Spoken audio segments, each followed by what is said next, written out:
Oras 5 minuto makalipas ang alas 4 ng madaling araw. Gising na! Balitaan na! Maiinit na balita, hindi pa huhuli, hindi pa titinag. Mga balitang sabay-sabay nating mamarkahan. Markado! Kasama si Mark Bacalalan. Markado! Magandang madaling araw mga kapuso, ngayon po'y Sabado. Ado sa buwan ng Mayo taong 2026. Tara na at markahan ang mga balitang dapat niyong malaman. Mga balitang siksik, mabilis at detalyado. Ito po ang programang Markado kung inyong kapuso, Mark Bacalalan. Markado! Sa latag ng ating mga balita, unahin natin. Ilang militanteng grupo sa iba't ibang lugar sa bansa nagsagawa rin ng pagkilos kaugnay ng araw ng paggawa. Sa akla, nanawagan sila na isulong ang mga karapatan ng mga manggagawa para sa maayos at marangal na pamumuhay. Sa General Santos City, panawagan nila ang pagbaba ng presyo ng mga bilihin at aumento sa sahod. Habang sa Davao Region naman, hiling nila ang dagdag na trabaho lalo't bumaba ang employment rate sa mga unang buwan ng taong 2026. Markado! Aumento sa sahod sa mga minimum wage earners sa Northern Mindanao at Caraga Region epektibo na simula kahapon. Ito ang inanunsyo ni Pangulong Bongbong Marcos matapos dumalo sa isang Labor Day event sa General Santos City kahapon. Ayon sa DOLE, makatatanggap ng 14 na pisong aumento sa arawang sahod ng mga manggagawa sa Northern Mindanao na bahagi ng ikalawang tranche ng wage hike na sinimula noong Enero. Itinas naman sa 475 pesos ang daily minimum wage sa Caraga Region matapos maging epektibo ang ikalawang tranche ng aumento na 20 pesos. Markado!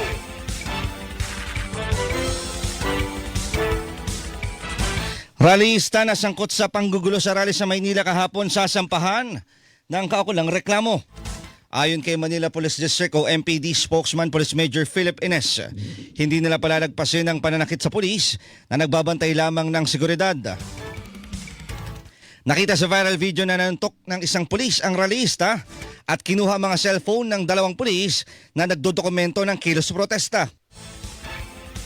Reklamong direct assault at robbery ang isasampang reklamo sa nasabing rallyista. Markado! Pag-atake naman sa mga tauhan ng pulisya sa kasagsagan ng Labor Day rally kahapon, kinondena ng PNP. Sa konfirmasyon ni PNP spokesperson, Police Brigadier General Randolph Tuanyo, 7 pulis ang nasugatan sa naganap na tensyon sa Calao Avenue, Ermita, Maynila. Pinambisigan naman ni PNP Chief Police General Jose Melencio Nartates Jr. ang insidente para panagutin ng nasa likod ng pananakit sa mga pulis.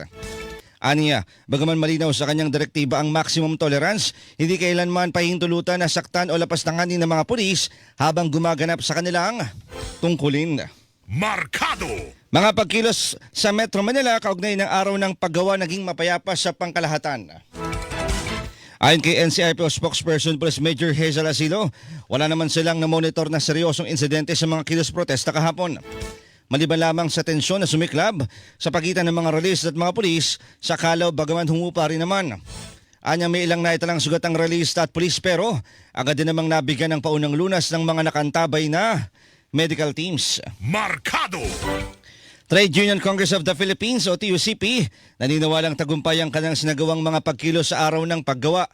Ayon kay Carlos Oñete ng TUCP, nagsama-sama ang libo-libong miyembro ng TUCP at ang National Wage Coalition para sa kanilang pagkilos kahapon. Sinopla ng grupo ang sinabi ni Pangulong Bongbong Marcos na mga manggagawa ang maituturing na backbone o gulugod ng ekonomiya. Dahil mistulaan niyang backburner at hindi backbone ng mga manggagawa, lalo sa gitna ng krisis sa langis na nararanasan sa ngayon. Markado! Mga Labor Day Job Fair, sabay-sabay din ay dinaos kahapon. Sa datos ng Department of Labor and Employment o DOLE, tinukoy ang abot sa 70 site pinagdausan ng mga job fair na nag-alok ng abot sa 230,000 na trabaho. Nasa 40 paaralan naman sa buong bansa ang ginawang one-stop hubs na nag-alok ng mga trabaho at suporta sa mga graduates. Dahil dito napabilis umano ang paghahanap ng trabaho sa mga nagsipagtapos sa senior high school sa buong bansa dahil sa pagbibigay sa kanila ng prioridad ng DepEDA at DOLE. Markado! Halos 2 trillion pesos na investment na naprobahan noong nakarang taon. Magdilikha ng nasa 150,000 na trabaho. Ito naman ang pinagmalaki ni Pangulong Bongbong Marcos sa dinulong aktibidad sa General Santos City kaugnay sa pagunitan ng araw ng paggawa. Ipinagmalaki rin ng Pangulo ang iba't ibang programa ng pamahalaan ngayong nararanasan ng krisis sa langis. Kabilang dito ang tulong sa sektor ng transportasyon at balik-ginhawa program ng GSIS, bukod pa sa loan condonation ng Social Security System at pinalakas ng maternity benefits ng PhilHealth. Markado! Pangulong Bongbong Marcos pinangunahan din ang pamamahagi ng bigas sa General Santos City. Kasabay ng araw ng paggawa kahapon ng mahagi ng tig 10 kilo ng bigas ng Pangulo sa may 5,000 benepisyaryong mangingisda at magsasaka. Samantala, nagbigay pugay din ng Office of the Vice President sa mga manggagawang Filipino na tinawag niyang haligi ng pag-unlad, pag-asa ng bayan at tunay na lakas ng ekonomiya. Sa kabila umano ng kinakaharap na hamon, patuloy na umuusad ang bansa dahil sa sipag at tiyaga at maging sa dedikasyon ng mga manggagawa. Markado! Sa ibang mga balita, mga kapuso, ilang kabahayan naman sa Parañaque City tinumpok ng apoy kagabi. Ayon sa Parañaque Command Center, nagsimula ang sunog sa isang residential area sa Barangay BF Homes bandang alas 3:51 ng hapon. Umabot ang sunog ng ikalawang alarma at tineklarang fire out pasado alas 9:30 kagabi. Patuloy naman ang investigasyon ng mga otoridad sa nangyaring sunog. Markado! 5 pamilya na apektuhan naman ang sunog sa Caloocan City kagabi. Nagsimula ang sunog bandang alas 8 ng gabi sa isang residential area sa Barangay 177 North Caloocan at napula bago mag alas 9:30 ng gabi. Sugatan, sa nasabing insidente ang 71 taong gulang na babae na nagtamo ng paso sa kanang braso at mukha. Inimbestigahan pa rin ang sanhi ng pagsiklab ng apoy. Markado! Sunog! Sumiklab sa isang residential area sa Barangay Habaywan, Bacoor City, Cavite kahapon. Pasado launa ng hapon ang sumiklab ang sunog bago ganap na napula mag-alas 3 ng hapon. Ang sampitan ng barangay may narinig na pagputok sa isang bahay na walang tao na sinundan ng pagliyab. 10 hanggang 15 bahayang naapektuhan ng sunog na nakaapekto sa tinatayang 49 na pamilya. Markado! Pagpatay naman sa negosyanteng si Perry Mariano posibleng may kinalaman sa business rivalry. Si Mariano ang isa sa 2 napatay sa pananambang malapit sa EDSA Corner Timog Avenue sa Quezon City kamakailan. Ayon kay PNP spokesperson mula sa Brigadier General Randall Tuanyo, nabatid na maliban sa pagiging billiard icon, si Mariano ay nagpapatakbo rin ng small town lottery. So sinabi ni Tuanyo na patuloy silang nakatatanggap ng mga impormasyon mula sa publiko na inaasang makatutulong sa pagresolba sa krimen. Markado! Babaeng peking abogado sa Barangay Post Proper North sa Taguig City arestado. Sa report ng NCRPO, nangingi ang suspect na abot sa 800,000 piso sa kanyang biktima kapalit ng alok na legal assistance. Pero kalaunay na bisto na hindi pala tunay na abogado ang suspect matapos i-verify sa listahan ng Korte Suprema. Ipagharap ang suspect sa mga reklamong usurpation of authority at estafa. Markado! At PDEA pinabulaanan ng malegasyon na pinaiikot lang sa merkado ang mga nakukumpiska nilang droga kaya hindi na uubos. Sinabi ni Attorney Joseph Frederick Calulot, tagapagsalita ng PDEA na kumpleto sa mga testigo mula sa mga lokal na pamahalaan o barangay ang pagsamsam nila sa mga nakukumpiska na ilegal na droga. Kapag ipinag-utos ng korte, agad din umano na lang sinisira ang mga ilegal na droga na sinasaksihan pa ng mga miyembro ng media. Ginagawa mo na ito upang masiguro na hindi mare-recycle ang mga ilegal na droga. Markado! At 27 taong gulang na person deprived of liberty sa Cebu City Jail patay sa posibleng pambubugbog noong April 26. Ayon kay Jail Superintendent Jerex Busdenera, tagapagsalita ng BJMP, lumabas sa autopsy ng NBI Region 7 na nasawi mula sa traumatic injuries ang nasabing PDL. Dahil dito magsasagawa ng hiwalay na investigasyon ng BJMP at ang Commission on Human Rights sa pagkamatay ng PDL. Anya, person of interest na sa pagkasawi ng PDL ang isa ring PDL na kasama sa selda ng biktima. Markado! Mga kapuso, yan pang una bahagi ng ating balitaan. Standby lang po kayo dahil magbibigay daan lamang tayo sa ilang mga paalala. Ang oras, 15 minuto makalipas ang alas 4 ng madaling araw. Labanan ng fake news, dapat totoo. Markado sa Super Radio DZBB. Markado! Super Radio #1. Super Radio DZBB. Balitang totoo. Mercury Drug, gising 24 oras sa mga piling lugar. Mercury Drug, tumutulong para sa kalusugan ng bayan. Para sa iba pang impormasyon ng kanilang serbisyo, bisitahin ang website www.mercurydrug.com. Pakinggan ngayong Lunes sa Suma sa Puso. Alam mo, sa totoo lang, wala ka ng kasalanan. Sa puntong to, ako na eh. Ako na yung may mali. Ako na yung problema. Sa akin na dapat ang sisi. Kasi habang lumilipas ang mga taon, sa halip na umayaw ako, lalo ko pang niyayakap ang pananakit mo.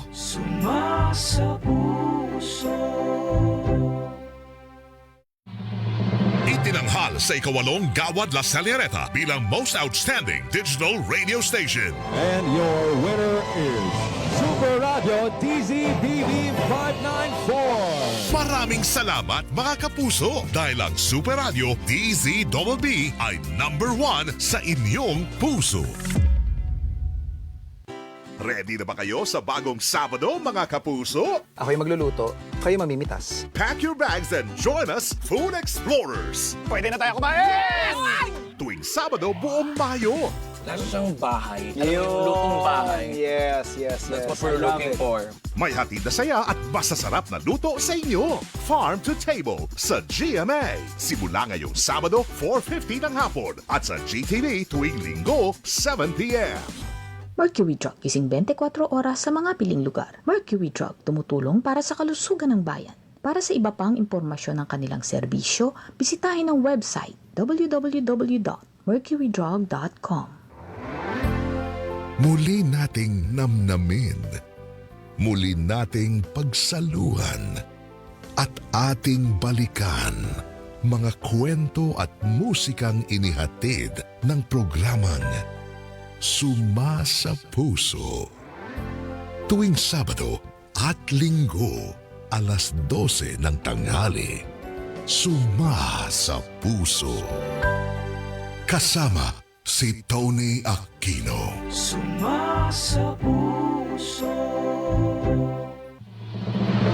Nangunguna sa Mega Manila ang GMA Radio sa buwan ng Marso ayon sa AGB Nielsen Media Research. #1 sa AM station ang Super Radio DZBB 594 na nakakuha ng 56.3% audience share.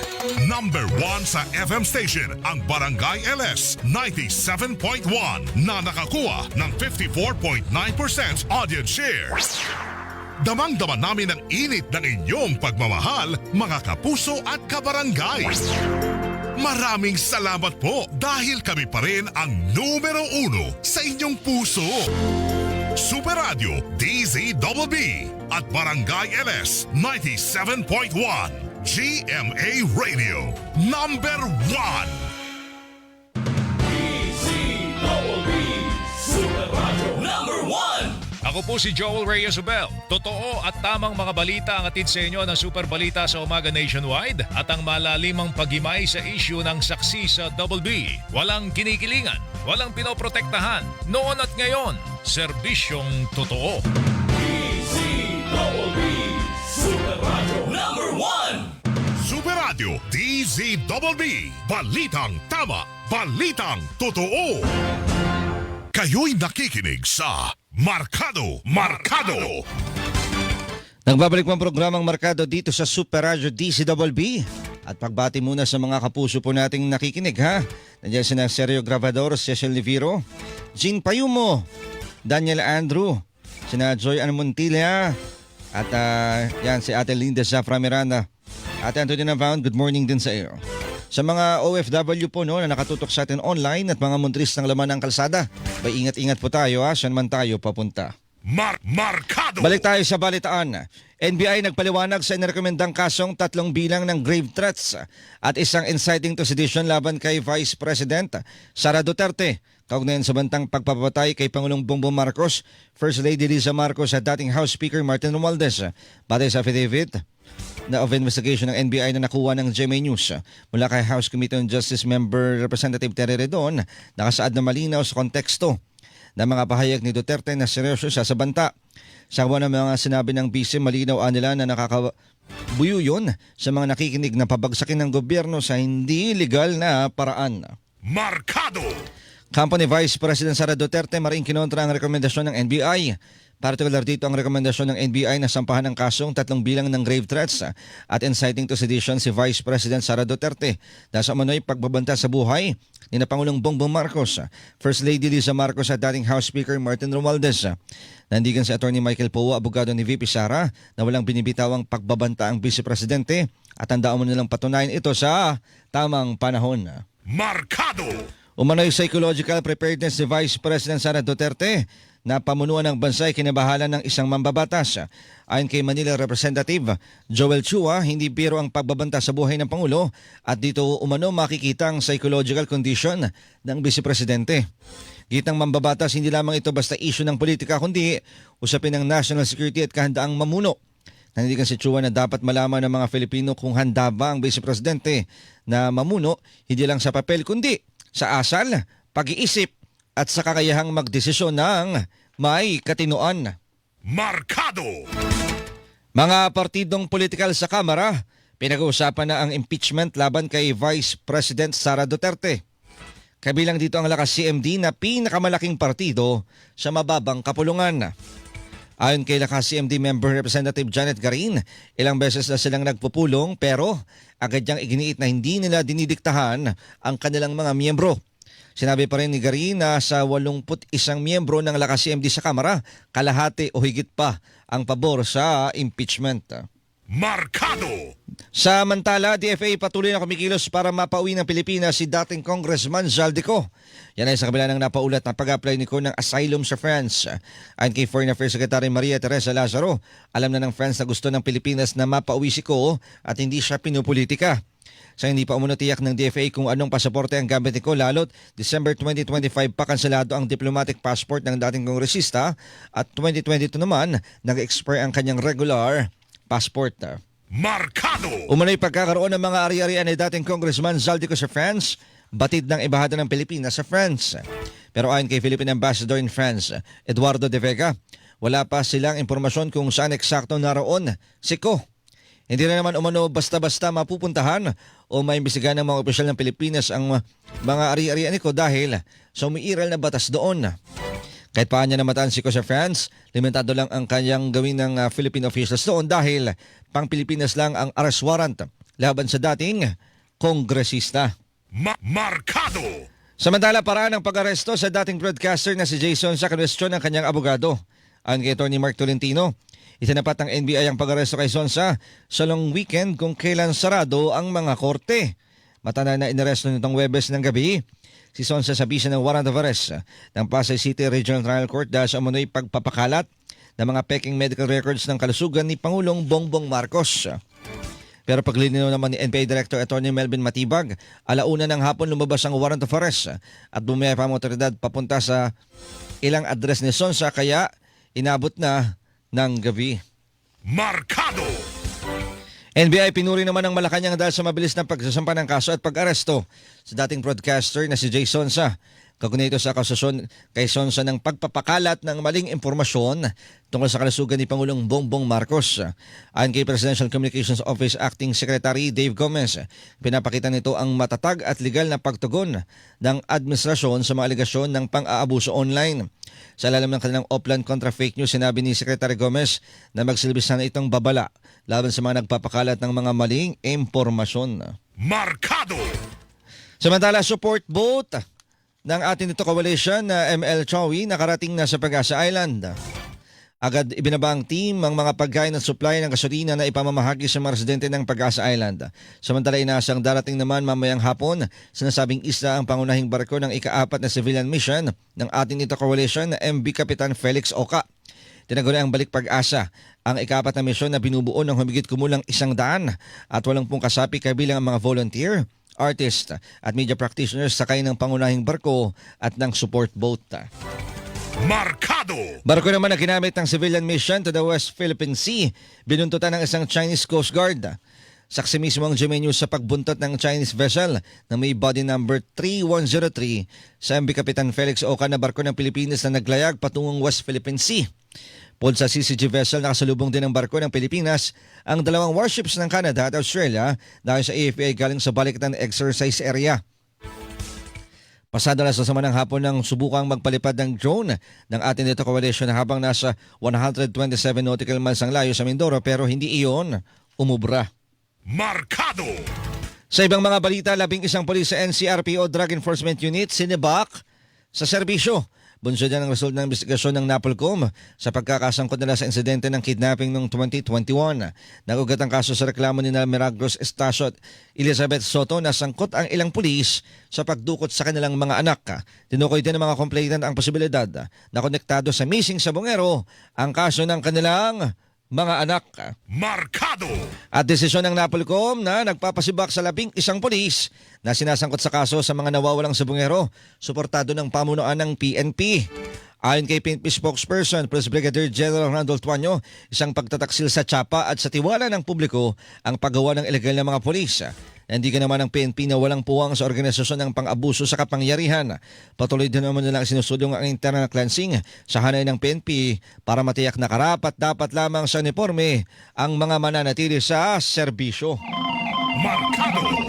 Tanggap tayo ng balita sa labas ng himpilan, 2 sugatan sa nangyaring vehicular accident sa Maynila. Ang detalye hahatid ni Olan Bola. Olan?